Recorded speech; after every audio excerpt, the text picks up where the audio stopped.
ચાલુ કથાના પ્રસંગની અંદર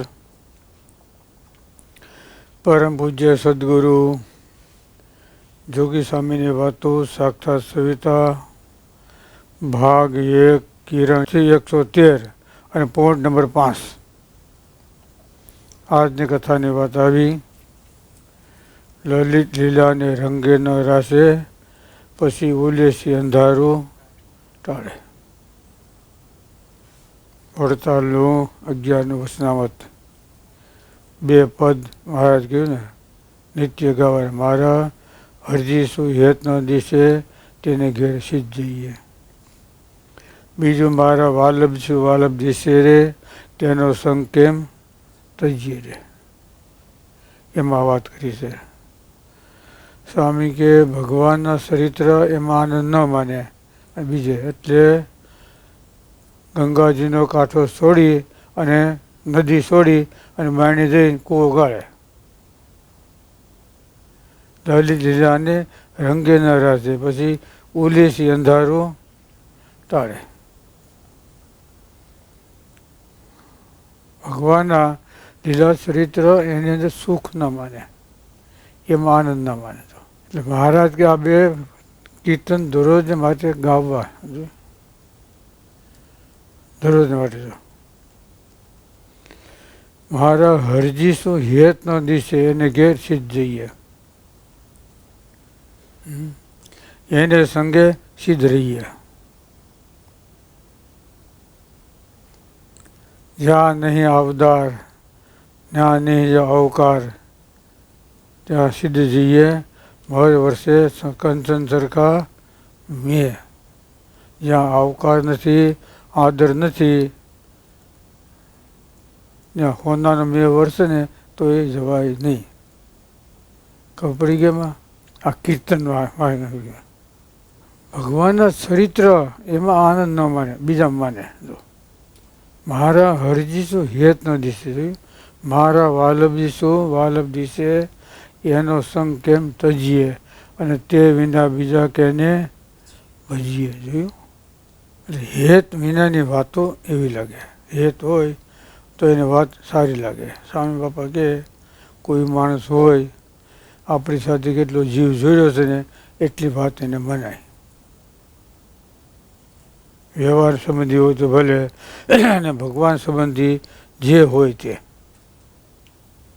સમજ્યા ને? સ્વામી કે ઉપાસનાની વાત કરતા હોય, હા પણ હેત નથી ને તો એ વાત એને અવળી લે, હવળી નહીં લે. શું કીધું?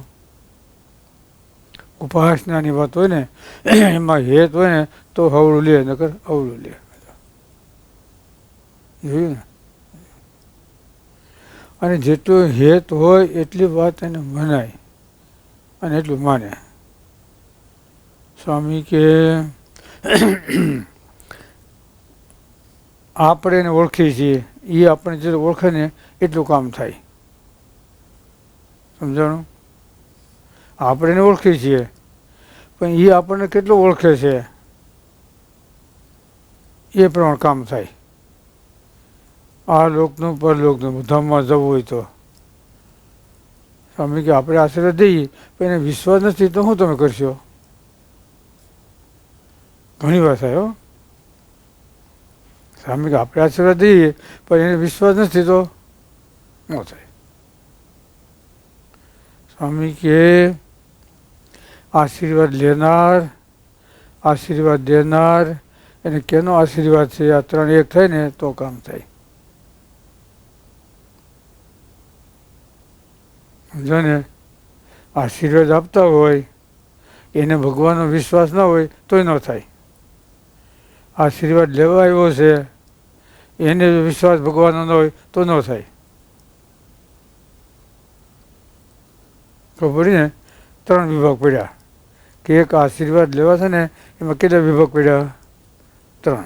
એક આશીર્વાદ લેનાર, આપનાર, અને કેનો આશીર્વાદ છે? ભગવાનનો. એમ કહેતા આશીર્વાદ આપે છે ને એને ભગવાનનો વિશ્વાસ હોય ને તો આશીર્વાદ કામ કરે.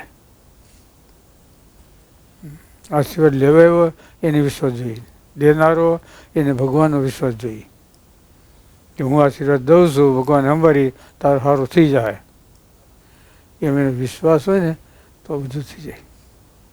ન્યૂટ્યુન અને ફેસ આ બે હોય ને તો લાઇટ થાય. સમજાય છે ને? શું કીધું? ન્યૂટ્યુન અને બીજો ફેસ બે જોઈએ. એમ તીવ્ર શ્રદ્ધાવાળા મુમુક્ષુ હોય અને તીવ્ર શ્રદ્ધાવાળા ગુરુ હોય તો એ મોતી લાખ રૂપિયાનો થાય. નકર મન શ્રદ્ધા હોય તો અડધા લાખનો થાય અને હાવ ન હોય તો પછી કોડી જેવો. મોતી તો ખરું પણ કેવું? કોડા. કોડી જે કામ આવે પણ કોડા કામ આવે? હાલો બોલો. કોડી જોઈ ને એ કામમાં આવે, કોડો એ ક્યાંય કામમાં ના આવે. જો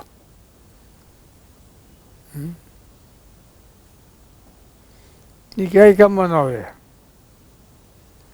પોતાનું હિત ન કરે અને બીજાનું પણ હિત કરે નહીં. એના ગુણ, અભિમાન, એના ગર્વમાં, એને આવડત, એની બુદ્ધિ, એને ચતુરાઈ, એમાં ને એમાં એ છે ને ફસાય. કરોળીઓ છે ને એ એની ઝાડ શા માટે કરે? માખીઓ પકડવા માટે. કરોળીઓ હોય ને બંધ કરતા હોય ને શું કામે? માખી એમ આવે ફસાઈ જાય ખાય. પણ એ કરોળીઓ એને ઝાડમાં ફસાઈ જાય પણ નીકળે નહીં. માખીઓને બધે પોતાનો વારો ચડી જાય. એમ આપણી માયા જાળમાં આપણે ફસાઈ જઈએ. આપણે બીજાને ફસાવવા માગતા હોઈએ, આપણે બીજા ફસાવવા માગતા હોય ને એ ન થાય, પણ આપણે પોતે જ એમાં ફસાઈ જઈએ. જોયું?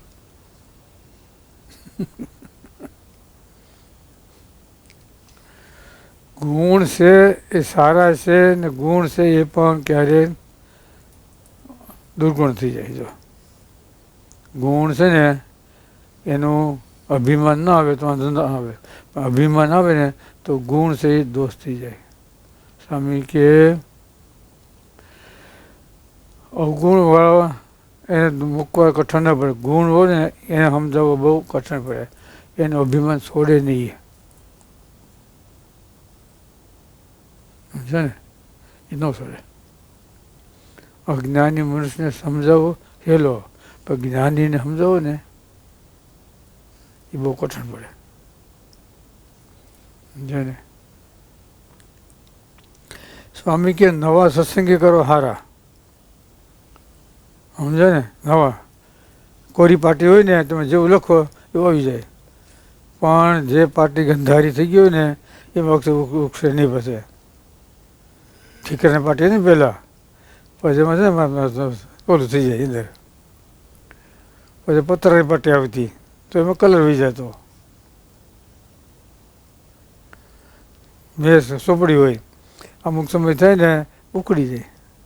પેલા ઠીકરની પાટી હતી મજબૂત, એમ માથા મારો ને લોહી નીકળે.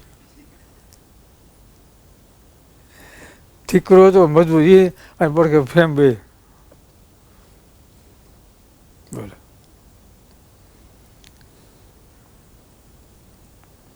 અવગુણ વાળાનો ત્યાગ કરતા વાર ન લાવે. જેમાં રોડા ગુણ હોય ને એનો ત્યાગ કરવો બહુ કઠણ છે. અને એટલે અજ્ઞાની છે, અણસમજુ, એને સમજાવવું હેલો, પણ થોડો ઘણો ક્યાંક હોય ને એને સમજાવવું બહુ કઠણ પડે. બહુ કઠણ પડે. એટલે સ્વામી કે હેતની વાત છે એ આપણે કેટલો સમાય, જેટલો આપણે સાથે ગુણ હોય એટલો વાત મનાય, રાજુ ન મળે. કેટલું આપણી સાથે હેત છે એટલું થાય. એટલે બહુ ધ્યાન રાખવાનું. ક્યારેક ગુણ છે ને ગુણમાં ક્યારેક ફસાઈ જાય. સમજે ને? સમજે ને? ગુણ છે ને છે સારા, પણ ક્યારેક એમાં ફસાઈ જાય. એટલે મહારાજે છેલ્લા પ્રકરણના 16માં લખ્યું અવગુણવાળા ત્યાગ કરતાં વાર લાગે નહીં, પણ જેમાંથી રૂડા ગુણ હોય એમ કેમ કરીને ત્યાગ થાય. ગુણની યોગી છે જેમાં હેત થાય. હવે આ સારો છે, સમજે ને, બહુ સારો છે એમ. સારું તો બધું હોય, હરપઈ પણ લા હોજા હોય, એ કે ઓલા ગાયનો કાંટાવાળા ન હોય. હરપ નાહો હોય અને હોજો હોય ને, એમ ક્યારેક વસ્તુ છે ને એમ થઈ જાય. એટલે સ્વામી કે આપણે કોઈકનું નરસું કરવા માટે સંકલ્પ કરીએ ને તો પહેલાં આપણું થાય, પછી એનું થાય. સ્વામી કે તમે એટલા સંકલ્પ કર્યા એટલી ઘડી ભગવાન ભૂલ્યા ને, એટલે બે ભગવાનનું નામ લીધા હોત તો લાભ થાય ન થાય? હે ન થાય. જો એમ કે હું માયા જાળમાં હું બીજા ફસાવું અને બધી પછી ફસાઈ જાય. માયા જાળ કોઈ નથી, જે અંદર આવે બધા ફસાઈ જાય જે હોય. માયા છે ને કોઈની થઈ નથી ને કોઈની થાય નહીં. પૃથ્વી છે ને એ પૃથ્વી કોઈની થઈ ને કોઈની થાય.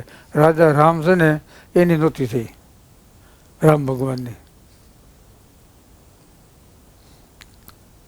એને માટે સ્વામી બાપાએ સાક્ષાત સ્વરૂપમાં લખ્યું કે માણસો એના માથે માથા કપાવે છે, ન કરવાનું કરે છે, અનીતિ અત્યાચાર આ તે બીજો.